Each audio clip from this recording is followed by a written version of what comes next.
Okay, let's dive in. We're talking about financial targets today, right? Like how much money you should aim for at different ages. It feels like a really big question. It is, and everyone seems to have a different take. Today, we're zeroing in on just one perspective. It comes from a transcript we've got from a YouTube video, actually. It's called How to Be Rich at Every Age. Right. And our goal here, our sort of mission for this deep dive, is to unpack what that source says. Look at the specific net worth targets for each age and the steps it suggests to get there. Yeah, just exploring this particular viewpoint on building wealth over time. And it's quite a direct viewpoint, isn't it? The source frames life and wealth building as a massive competition, says it requires hard work. That might feel, I don't know, a bit intense compared to other advice out there. Definitely a strong framing. And they define rich in a very specific way for their analysis. We should. Having a net worth that's 20% higher than the average for your age group. They do provide median figures too, acknowledging that averages get skewed by the very top earners. Yeah, averages can hide a lot.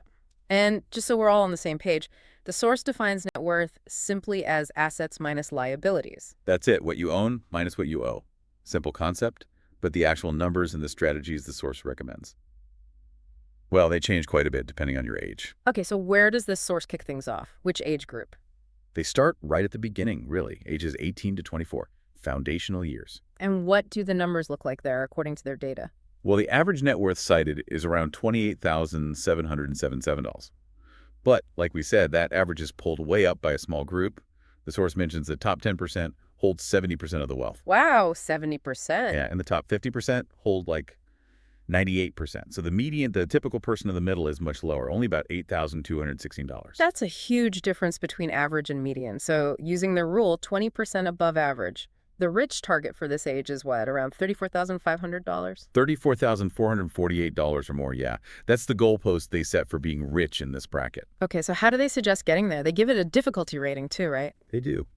Difficulty, 3 out of 5. Not the easiest, not the hardest. The main focus is really setting the groundwork, building good habits. Makes sense. What are the key milestones? The first big one, create an emergency fund. They say 3 to 6 months of your spending saved up. Right, the safety net. Exactly. They even use this anecdote, like what if your car engine just explodes? You need cash ready for those unexpected things life throws at you. Yeah, that hits home. Okay, emergency fund, what else? Second, avoid bad debt. Things like high-interest credit cards or loans. They do acknowledge student loans might be okay depending on, your field and potential earnings. But generally, avoid debt that doesn't build future value. Don't start in a hole if you can help it. Got it. Third, get a credit card, but, and this is crucial, use it responsibly. Pay the balance in full every single month. So it's about building credit history, not carrying debt. Precisely. Build your score, which is super important later, but it doesn't cost you interest. Fourth, and this is a big one they emphasize, invest in yourself. Build your skills, your knowledge, your human capital, anything that increases your future earning potential. Education, learning new things for your job, whatever it takes. So you're investing in your ability to make more money down the line? That's the idea. And fifth, start learning about the stock market. They suggest opening a brokerage account, maybe even finding one that gives you some free stock just for signing up. It's about getting comfortable, learning the ropes early. Okay, so for 1824, emergency fund, avoid bad debt, use credit wisely, invest in yourself, and start learning about investing. Sounds like a solid foundation. That's exactly the focus for this age, according to the source. Laying that groundwork, then things shift a bit. Where do we go next? Ages 25 to 29. Yep, 25 to 29. And this is where the source actually rates the difficulty as the highest, 5 out of 5. Really? Why is that? I'd assume things get easier as you start earning more. Well, the average net worth does go up to $49,388, but surprisingly, the median net worth actually drops slightly. It goes down to $7,512. Drops, lower than the 1824 median. How come? The source speculates it might be because people make some financial mistakes in their early 20s, maybe take on too much debt, don't save, and it starts catching up to them here. So you might be trying to get ahead while also digging out of an earlier hole. Oh, okay. That makes sense why it'd be difficult then. So the rich target here is higher too, presumably. Yeah, it's $59,265 or more, and the milestones reflect this challenging phase. It's all about significantly increasing your income and starting to take some calculated risks. All right, let's hear them. What are the goals for this 55 difficulty stage? Okay, first, save 1 year's worth of spending. And this needs to be fairly accessible. They give an interesting example, like investing in collectible watches, something you could potentially sell if you need the cash, but Yeah. isn't just sitting there like cash. Watches. Okay, an unusual example for a liquid asset, but I see the point accessible value. Second, pay off any bad debt. This includes those student loans if you took them on. Basically, clear the decks of high interest or non-productive debt. Get rid of that drag on your finances. Makes sense. Third, aim for a credit score of 750 or higher. They point out this is totally doable in about 3 years if you've been using that credit card responsibly, like they suggested earlier, paying bills on time, keeping your utilization low. So those early good habits really pay dividends here. They build towards this, exactly. Fourth, and this is a huge one for this age group, according to the source, you have to start making good money. Define good money. High-paying job, a serious side hustle that brings in real income, maybe starting your own business. They even mention how easy it is now to set up like a simple website for passive income streams. The focus must shift to earning. So that investment in yourself from the early 20s needs to start paying off now in terms of income. Precisely. And they explicitly call out what they see as a fatal error many people make here. Which is? Focusing too much on saving small amounts, like cutting coupons or skipping coffees, instead of focusing intensely on increasing their income. You just can't save your way to significant wealth on a low salary, they argue. You need to earn more first. That's a really key distinction. Prioritize boosting income over pinching pennies at this stage. That's the message. Fifth, start investing meaningfully. Aim for 10 to 15% of your income. And because you're young, they suggest you can take more risk. Don't over-diversify yet. Pick an area you understand: stocks, maybe real estate, your own business, crypto if you get it, and concentrate your bets a bit. More focused, higher risk investments while time is on your side. Right. And the sixth milestone for this bracket, become completely financially independent from your parents. They acknowledge staying home longer can help save money, but achieving independence is a key marker for this age. Okay, so late 20s. Save a year's spending, kill bad debt, great credit score, seriously boost income, invest 10-15% with focus, and be independent. It sounds like a lot. I see why it's 55 difficulty. It's definitely portrayed as a demanding period, but then things seem to shift again as you enter your 30s. How so? What happens from age 30 onwards? This is where the source says things really start ramping up. The average net worth takes a big leap to $198,406. The median also jumps significantly, up to $45,315. Okay, that's a substantial increase. The gap between average and median is still huge, but the median is finally moving. Exactly. And the rich target here is $238,087 or more. Interestingly, the difficulty rating drops back down to 3 out of 5. Why less difficult than the late 20s? The source suggests it's less about frantic building and more about managing and optimizing what you've hopefully already put in place. Your systems are starting to work for you. All right, so what are the milestones for the 30s? First, that savings goal grows. Now you should aim for 4 years' worth of spending saved up.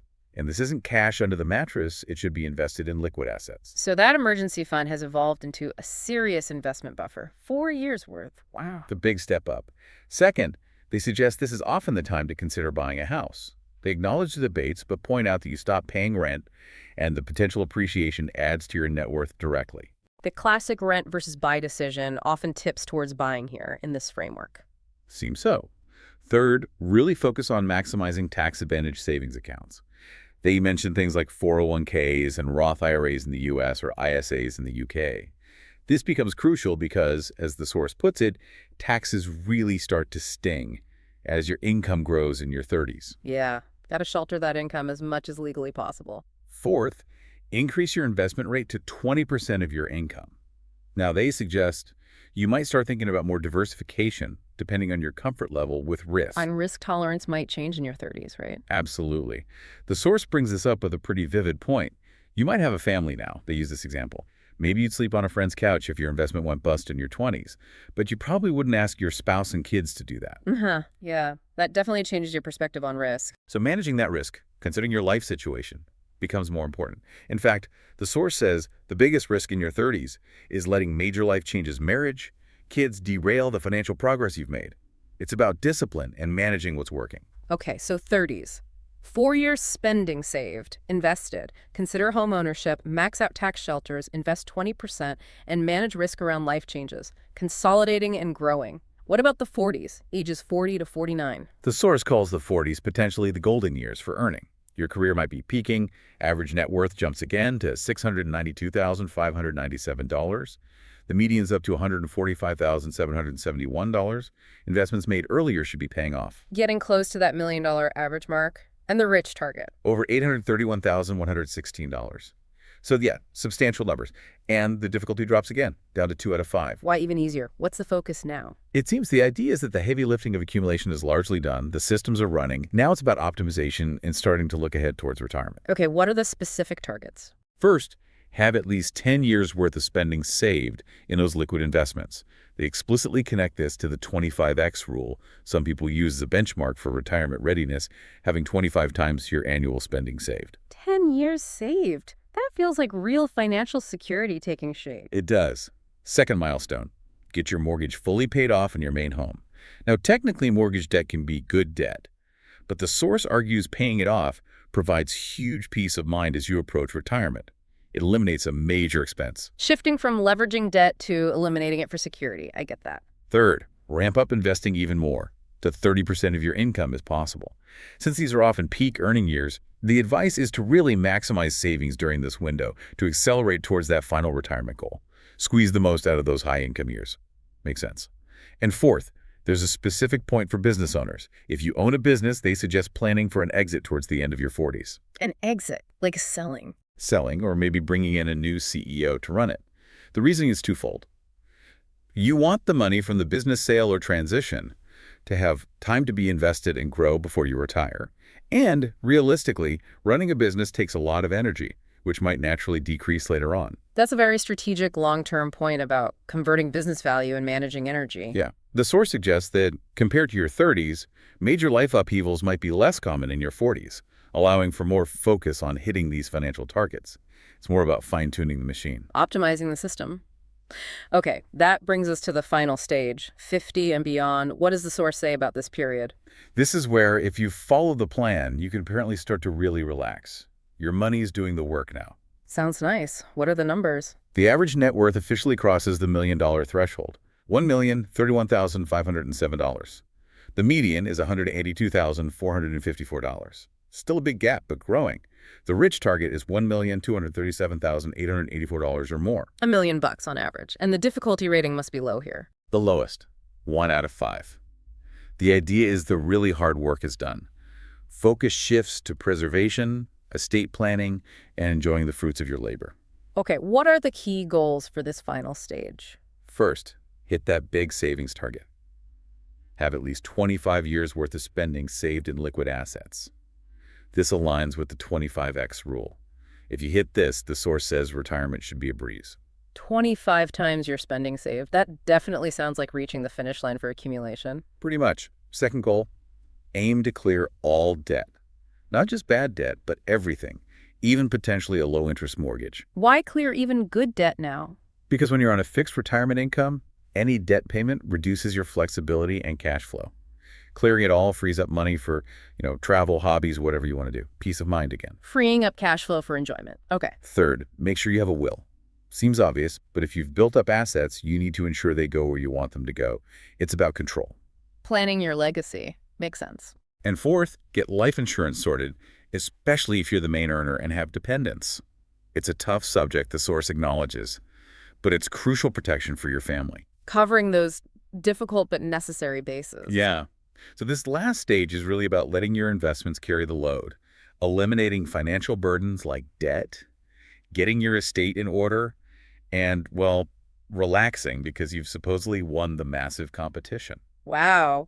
Okay, that's quite a detailed roadmap this source lays out, from building habits in your teens and early 20s. To really pushing on income in your late 20s. Then managing and optimizing through your 30s and 40s. And finally shifting to preservation and enjoying it in your 50s plus. It's Yeah. a very structured approach. It definitely is. And it gives you, the listener, a specific framework to think about. You can see where you might fit, what resonates, what feels challenging based on this particular perspective. Absolutely. It's just one way to look at it, heavily framed by that competition and hard work idea. But it's very concrete.